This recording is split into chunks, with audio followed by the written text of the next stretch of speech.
मंगलवार वह शुभ दिन है जब चारों दिशा हनुमान के नाम से गूंज उठती है। आज की दिव्य कथा सिर्फ सुनने की नहीं है, बल्कि उसे महसूस करने की है। कहा जाता है जो मनुष्य आज के दिन हनुमान जी की दिव्य कथा सुन लेता है, उसके जीवन के समस्त दुख संकट दूर हो जाते हैं। हनुमान जी सिर्फ शक्ति देने वाले नहीं हैं, बल्कि अपने भक्तों के दुख दूर करते हैं, संकट दूर करते हैं और जीवन में आशा लाते हैं। जब जब ऐसा लगता है कि जीवन में कोई सहारा नहीं है, कोई अपने पास नहीं है, तब तब ऐसा लगेगा कि हनुमान जी आपके पास हैं और आपको सहारा देते हैं।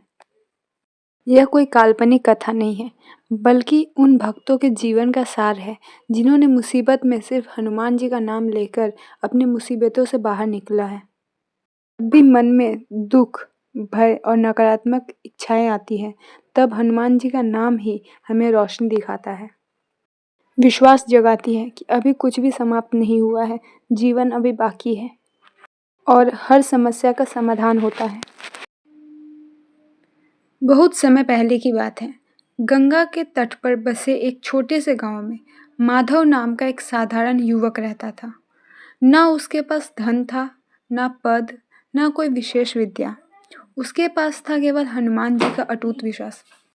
माधव प्रतिदिन सुबह उठकर स्नान करता, तुलसी जल अर्पित करता और पूरे मन से हनुमान चालीसा का पाठ करता।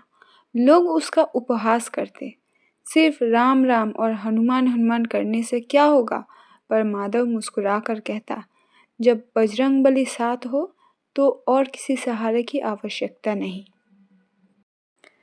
एक वर्ष गांव में भयंकर सूखा पड़ा, कुएं सूख गए, खेत बंजर हो गए। माधव का परिवार भी संकट में आ गया। एक रात भूख और चिंता से व्याकुल होकर माधव हनुमान मंदिर पहुंचा, दीपक जलाया, आंखों में आंसू भरे हुए थे। वह बोला, हे पवन पुत्र, मैं कुछ नहीं मांगता, बस मुझे धैर्य और शक्ति दो। उसी रात माधव को स्वप्न आया। उसने देखा लाल वस्त्र धारण किए गदाधारी हनुमान जी उसके सामने खड़े हैं। बजरंगबली बोले, भक्त, जो संकट तुझे दिख रही है वही तेरी परीक्षा है। भय मत कर, सेवा का मार्ग अपनाओ। अगले दिन माधव ने गांव के लोगों को इकट्ठा किया। सब मिलकर सूखे कुएं की खुदाई करने लगे। कई दिन परिश्रम के बाद अचानक भूमि से जलधारा फूट पड़ी। गांव में हर्ष छा गया। लोग समझ गए यह केवल श्रम नहीं, बल्कि भक्ति का फल था। अब लोग माधव को सम्मान देने लगे। पर एक दिन माधव के मन में यह विचार आया, शायद यह सब मेरी भक्ति का ही परिणाम है। उसी क्षण वह मूर्छित होकर गिर पड़ा।